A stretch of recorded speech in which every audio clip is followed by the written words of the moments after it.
마태복음 17장 1절로 8절 합독하시겠습니다. 엿새 후에 예수께서 베드로와 야고보와 그 형제 요한을 데리시고 따로 높은 산에 올라가셨더니 그들 앞에서 변형그사 그 얼굴이 해같이 빛나며 옷이 빛과 같이 입혀졌더라.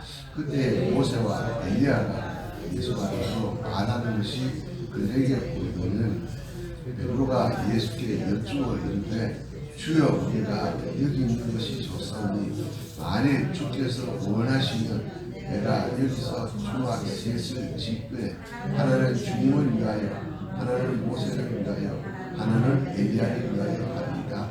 말할 때 영원히 빛난 구름이 그들을 덮으며 구름 속에서 소리가 나서 이르시되 이는 내 사랑하는 아들이요 내 기뻐하는 자니 너희는 그의 말을 들으라 하시니라.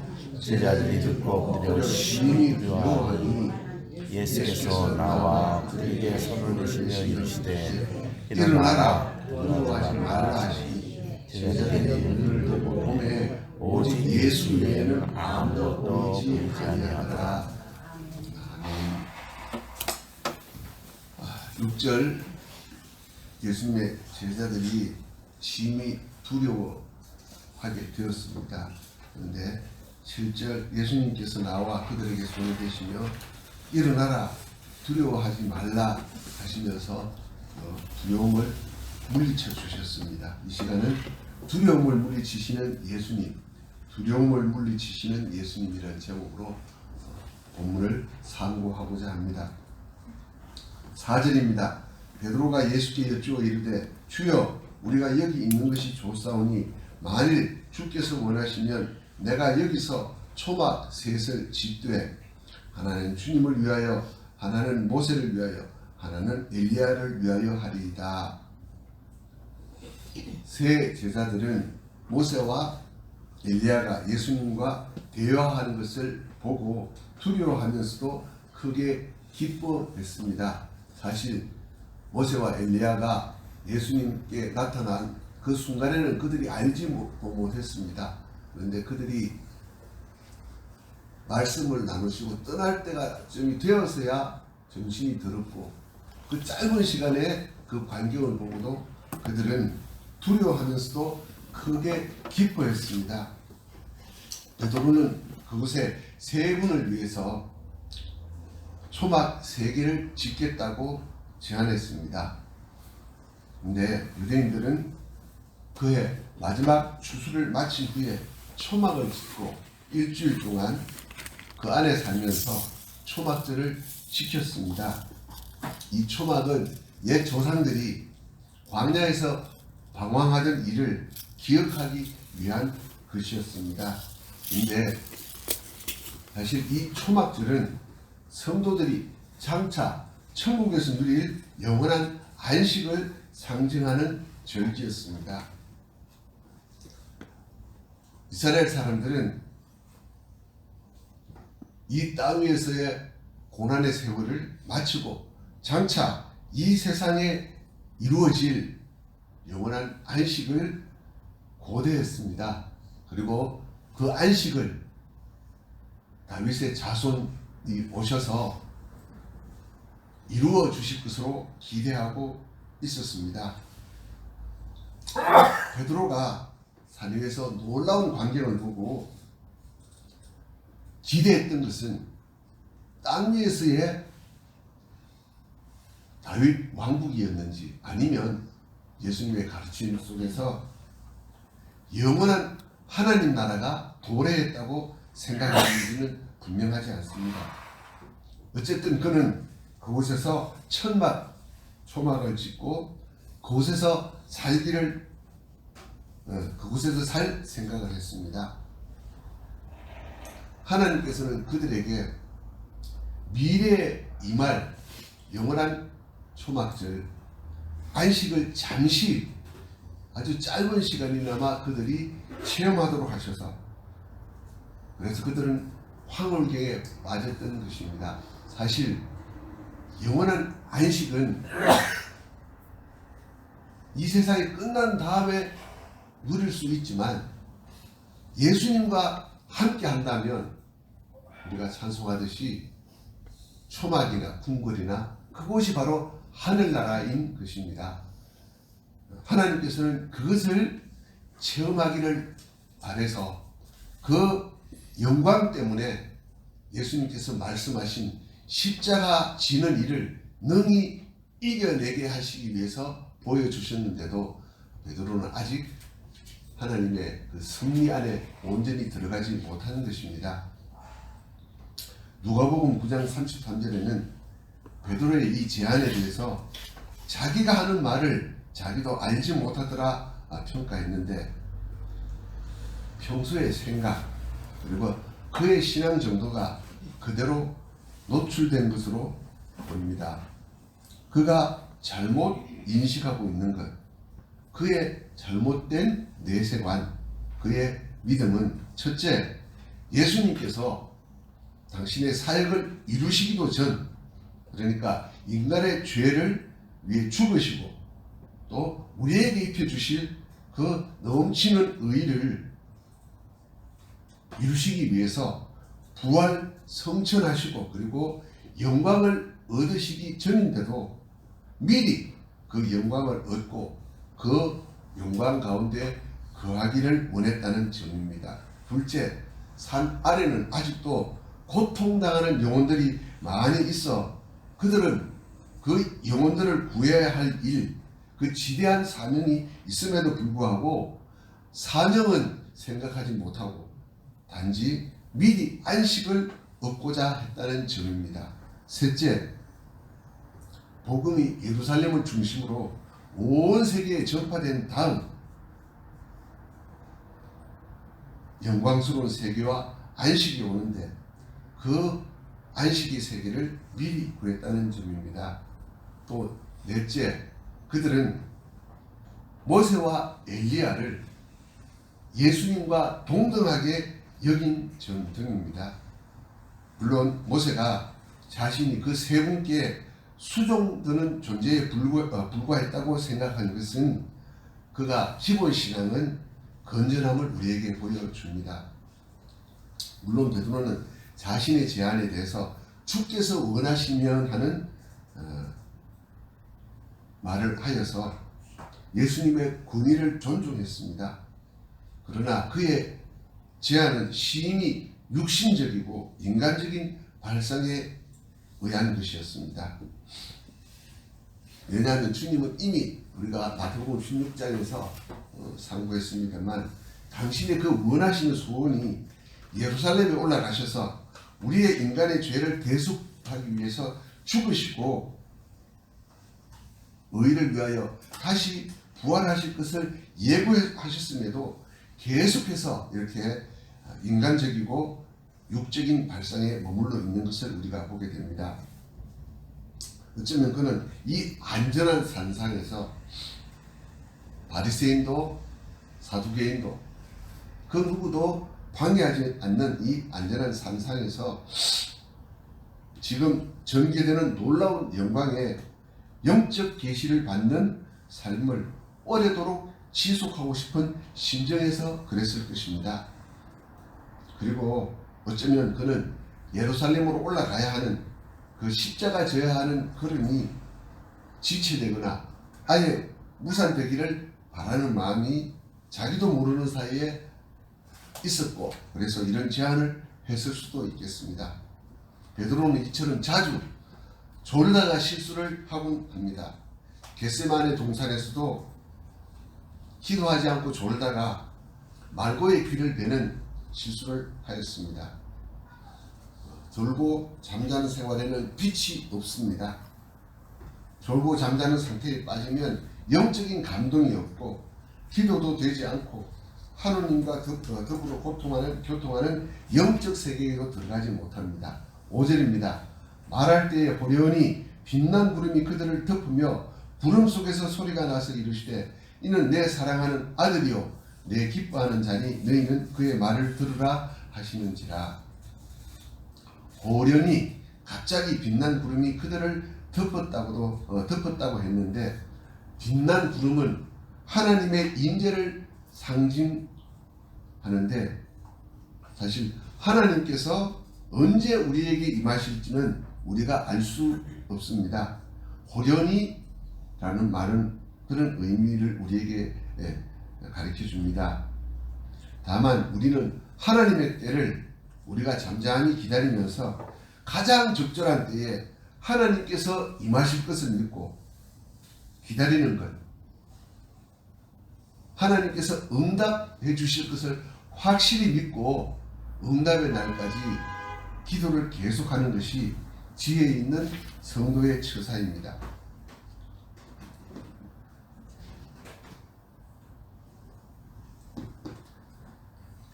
구름 속에서 난 소리는 하나님 아버지의 음성입니다. 하나님께서 사람들에게 나타날 때는 구름으로 당신의 영광을 가리셨습니다. 하나님께서 시내산에 강림하실 때 구름으로 산을 덮으셨습니다.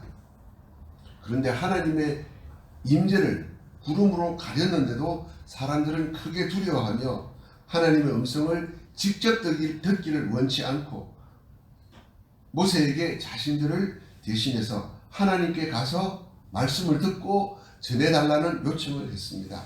지금 세 제자 역시 하나님께서 구름으로 당신의 영광을 덮으셨는데도 크게 두려워했습니다. 바로 그때 하나님은 세 제자에게 말씀하셨습니다. 이는 내 사랑하는 아들이요 내 기뻐하는 자니 너희는 그의 말을 들으라. 모세는 하나님께서 세우신 옛 언약의 중보자였습니다. 그러므로 이스라엘 백성들은 모세가 전한 말씀을 하나님의 말씀으로 듣고 순종하였습니다. 예수님은 하나님께서 세우신 새 언약의 중보자입니다. 따라서 제자들도 예수님께서 전하시는 말씀을 듣고 전적으로 순종해야 합니다. 이와 같이 하나님께서는 직접 예수님께서 새 언약의 중보이심을 메시아이심을 증언하신 것입니다. 이 하늘로서 나는 음성은 예수님께서 세례를 받으실 때도 나타났습니다. 예수님께서 세례를 받으시고 물에서 올라오실 때 하나님께서 예수님이 하나님의 사랑하는 아들임을 증언하셨습니다. 그리고 이제 하나님께서 새 제자들에게도 예수님께서 하나님의 사랑받는 독생자라는 사실을 증언하신 것입니다. 어제 새벽에 상관 3절에서는 모세와 엘리야, 율법과 선지자, 구약 성경이 예수님을 증언하는 것을 보았습니다. 그러나 예수님은 모세와 엘리야보다 더 강력한 증언을 받고 있는 것입니다. 그것은 바로 성부 하나님과 성령 하나님의 증언을 받고 있는 것입니다. 5절에서는 성부와 성령 하나님께서 새 제자들에게 예수님을 메시아로 세움받은 당신의 아들로 증언하신 것입니다.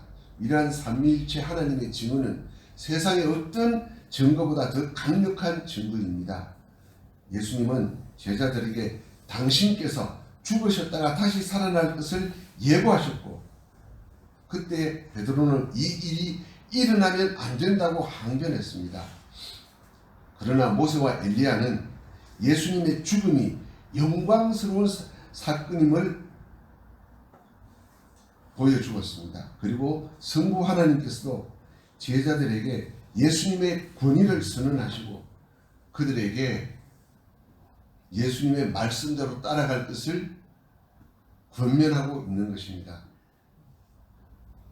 이러한 증거들은 모두가 다 예수님께서 메시아로서 인류를 위해 고난받게 될 것을 증언하고 있는 것과 동시에 예수님을 따라 나서는 것이 영광의 길임을 제자들에게 계속해서 격려하고 있는 것입니다.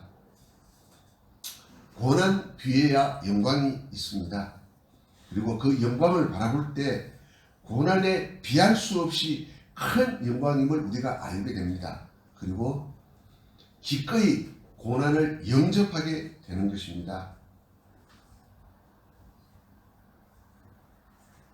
야곱이 에서를 만났을 때 에서가 급히 가자고 야곱에게 얘기했지만 야곱은 양떼와 나의 어린 것들의 흐름에 맞춰서 가겠다고 대답했습니다. 이처럼 예수님께서는 제자들의 믿음이 예수님을 따라 나설 수 있을 때까지 계속해서 오래 참고 기다리시면서 그들을 격려하고 있으신 것입니다.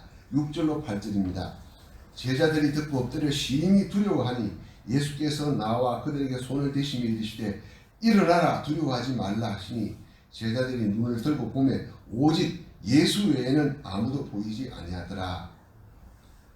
세 제자들은 하나님의 음성을 듣고 엎드려서 크게 두려워했습니다.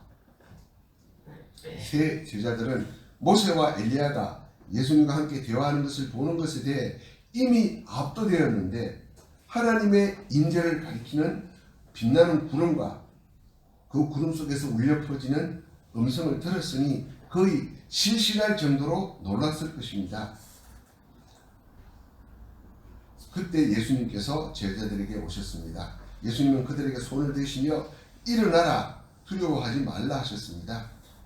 이처럼 예수님께서 이 세상에 오신 것은 우리가 도저히 누릴 수 없는 하나님의 임재를 경험할 때 우리는 견뎌내지 못하기 때문에 예수님께서 오셔서 우리를 하나님의 임재 가운데 설 수 있도록 우리를 세워주시는 것입니다.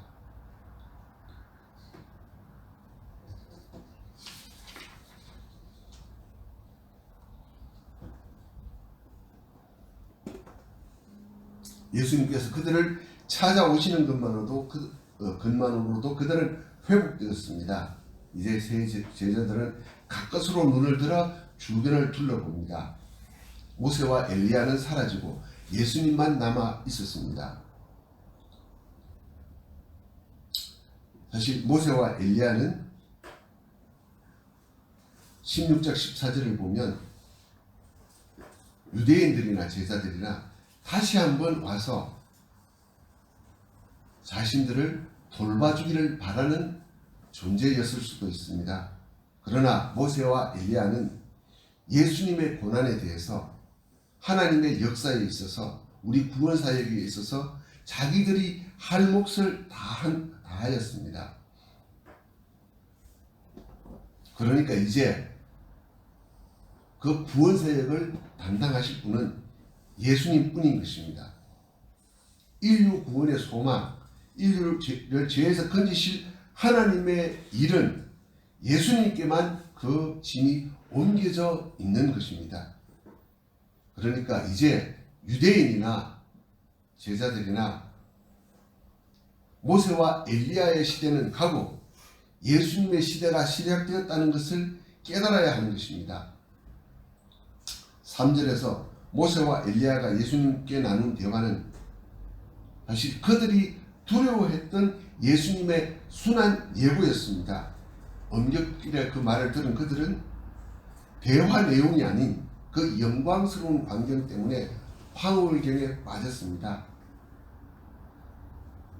근데 사실 그 예수님의 순환이 영광을 그들에게 입혀줄 하나님의 일인 것입니다. 그들이 두렵고 떨어야 하는 것은 내 사랑하는 아들이요 내 기뻐하는 자니 너희는 그의 말을 들으라는 복음이 아니라 그들이 함께 지내기를 바랐고 다시 와서 그들을 만나주기를 바라는 모세와 엘리야, 그러니까 율법인 것입니다. 율법은 사람들을 두렵고 떨리게 만들며 하나님을 피하게 만들지만 십자가를 지시는 주님, 그들이 그토록 나서기를 두려워하는 그 십자가의 길만이 사람을 평안으로 이끄는 것입니다. 영광으로 이끄는 것입니다. 그리고 마태는 본문에 나타난 예수님의 위로와 그리고 두려워 떠는 그들의 모습을 밀접하게 연관시켜서 대조시킴으로써 예수님을 나타내고 있습니다. 엎드러진 제자들, 그들에게 예수님께서는 손을 대시며 일어나라 하시고, 그리고 두려워 떠는 제자들에게 두려워하지 말라 하십니다. 이처럼 우리가 이 세상에서 하나님의 구원의 길을 걸어가는 길은 두려운 길이고 우리를 무너지게 만듭니다. 그렇지만 예수님께서 우리에게 힘을 주시고 우리가 일어나서 걸어갈 수 있도록 하시는 것입니다. 우리는 내게 주어진 환경과 여건 그리고 나 자신을 바라볼 것이 아니라 예수님을 바라볼 때, 그리고 예수님의 음성을 들을 때 나에게 주어지는 이 십자가의 길, 이 영광의 길을 기쁨과 감사함으로 감당할 수 있는 것입니다. 기도하겠습니다. 하나님 아버지, 감사합니다. 우리는 구원받을 아무런 자격이 없지만 우리를 구원하여 주시되 오로지 예수님께서 우리의 모든 죄를 담당하시고 우리가 이루어야 할 율법의 요구를 다 이루어 주심으로 우리를 구원하여 주셨을 뿐만 아니라 우리가 도저히 기대할 수도 없는, 상상할 수도 없는 예수님의 그 장성한 분량까지 영화로워지는 길을 우리에게 예비해 주셨는데 우리는 우리 자신 때문에 그 하나님의 구원 계획, 우리의 중생한 영이 자라가야 할 길에 대해서는 도저히 생각하지도 못하고 바라보지도 못하고 나서지도 못하는 존재입니다. 아버지 하나님, 하나님께서 예수님을 보내주시고 성령님께서 우리 속에 내주하시면서 우리가 그 길을 능히 갈 수 있도록 이끌어 주신다는 확신을 가지고 주님께서 바라시는 그 우리의 영이 자라나는 길을 힘써서 걸어갈 수 있도록 하여 주시옵소서. 예수님 이름으로 기도합니다. 아멘.